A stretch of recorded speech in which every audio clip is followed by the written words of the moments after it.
काफी शोर मच रहा था हसन शहर बस अड्डे के पास वाले टॉयलेट के बाहर।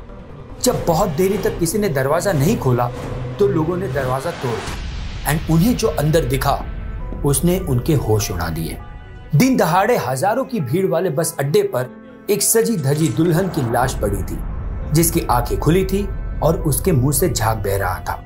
ये लाश थी 22 साल की अनीता मुल्या की। अब देखने में तो ये आम सुसाइड केस की तरह लग रहा था, पर क्या सच में ये सुसाइड ही था या किसी ने बेरहमी से अनीता की हत्या करके उसे सुसाइड का रूप दिया था?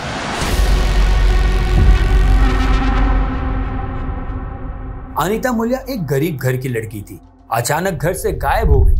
अनीता के परिवार, उसके रिश्तेदार ने 2 दिन तक उसे ढूंढने की बहुत कोशिश की, लेकिन कुछ पता नहीं लग पा रहा था। इसी दौरान पूरे भारत में लव जिहाद को लेकर काफी डर फैला हुआ था। ऐसे में 2 दिन की नाकाम कोशिश के बाद परिवार वालों को ये लगा कि कहीं ये लव जिहाद का मामला तो नहीं है, इसलिए वो बंटवाल पुलिस ऑफिस में कंप्लेंट लिखवाते हैं और लव जिहाद का मामला हो सकता है, इसलिए पुलिस पर प्रेशर बनता है कि वो जल्द से जल्द अनीता को ढूंढे। पुलिस फौरन इन्वेस्टिगेशन शुरू भी कर देती है। अनीता को उसके घर, आसपास के इलाकों में हर जगह ढूंढने की कोशिश करती है। उसके पहचान वाले हर एक इंसान से पूछताछ होती है, लेकिन हर कड़ी पुलिस को एक ही डेड एंड पर लाकर खड़ा कर देती है। पुलिस हार मानने ही वाली होती है कि तभी केस का पहला सुराग उनके हाथ लगता है। अनीता के कॉल रिकॉर्ड्स की जांच करने पे पुलिस को एक नाम मिलता है, श्रीधर। लेकिन ये नाम केस की पहेली को सुलझाता नहीं बल्कि और ज्यादा उलझा देती है। यस, क्योंकि इस नंबर को ट्रेस करके पुलिस मुलजिम को पकड़ने के लिए मदगेरी तो पहुंचती है, पर वहां उन्हें क्राइम तो नहीं, एक और विक्टिम का पता चलता है, कावेरी, जो खुद 17 मार्च 2009 से अनीता की तरह घर से गायब थी। और उसके साथ ही गायब हुआ था कावेरी के भाई श्रीधर का मोबाइल फोन, जिसे ट्रेस कर पुलिस वहां पहुंचती है।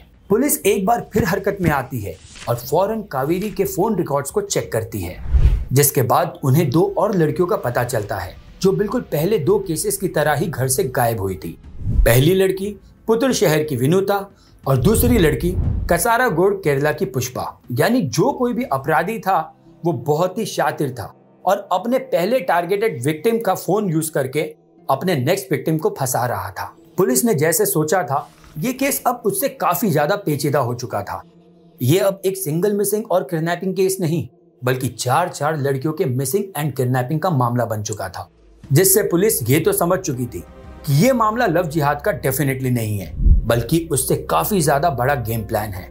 पुलिस को यह शक था कि कोई ट्रैफिकिंग रैकेट है जो अनमैरिड लड़कियों को टारगेट कर रहा है एंड इसलिए पुलिस ने इन्वेस्टिगेशन को स्पीड अप कर दिया। एंड सबसे पहले पुलिस ने आसपास के सभी पुलिस स्टेशन में इस केस की डिटेल भेजी और रिसेंट ईयर्स की उन सारे केसेस की एक-एक करके फाइल खोली जो अनीता के केस से काफी मिलता जुलता था।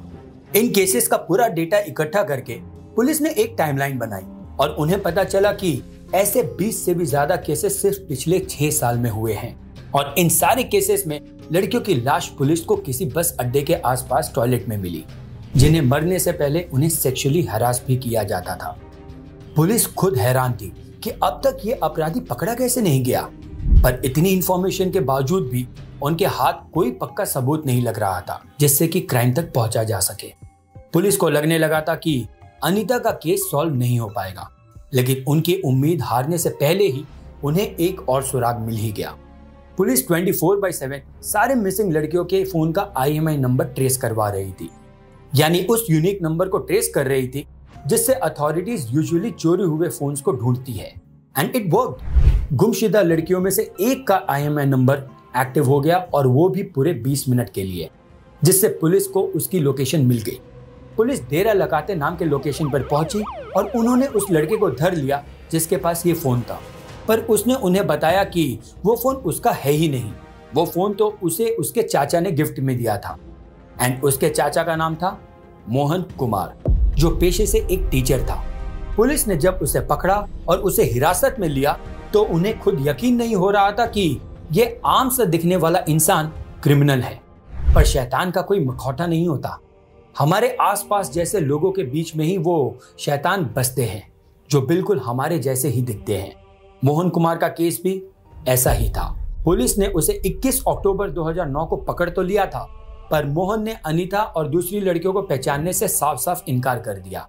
इसका मतलब साफ था कि 20 लड़कियों को शिकार बनाने के बावजूद भी उसे अपने किए पे बिल्कुल भी शर्मिंदगी नहीं थी, पछतावा बिल्कुल भी नहीं था, न अनीता को मारने का और न ही दूसरी लड़कियों को जिन्हें उसने 2004 से 2009 के बीच में मारा था।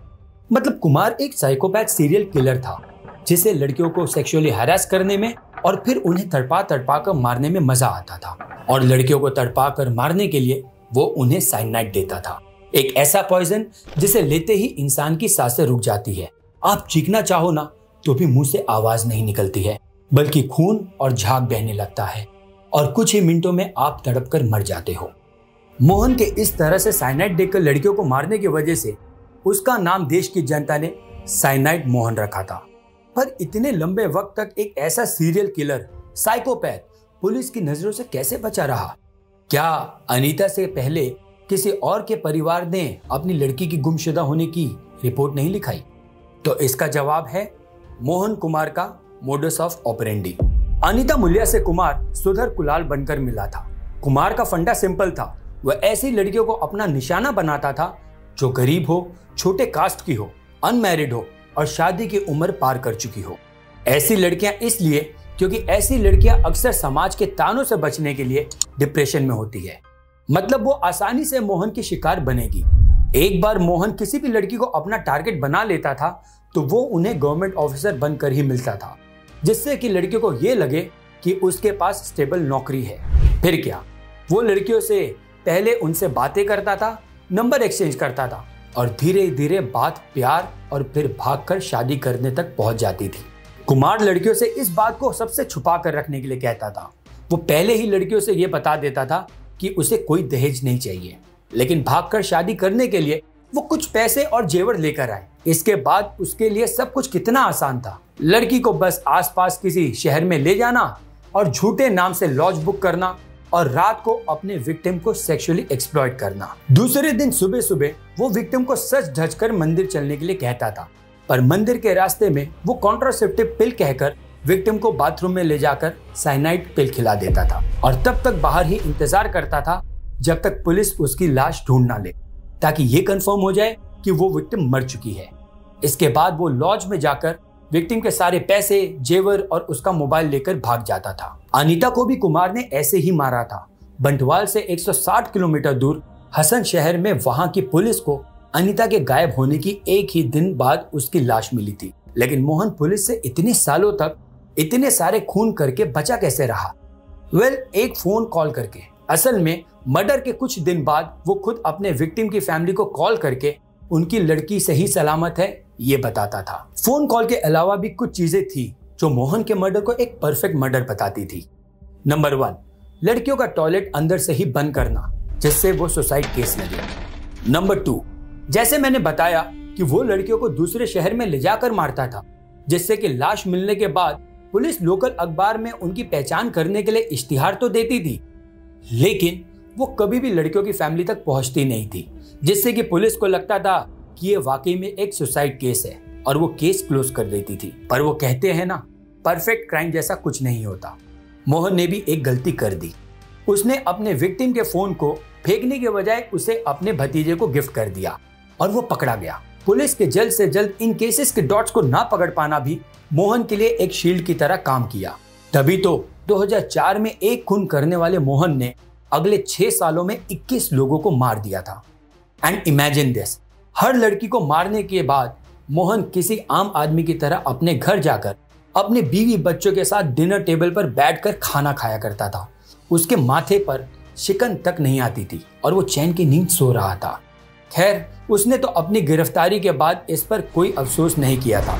इनफैक्ट मोहन कोर्ट में अपना केस खुद ही लड़ा था, पर उसकी गिरफ्तारी के बाद उसे 10 साल की कैद और फिर फांसी की सजा मिली। हालांकि 2020 में उसकी सजा को बदलकर उम्र कैद कर दी गई और आज भी मोहन जेल में बैठकर कानूनी किताबें पढ़ रहा है ताकि उसे लॉ में कोई लूप होल मिले और वो वहां से आजाद हो सके।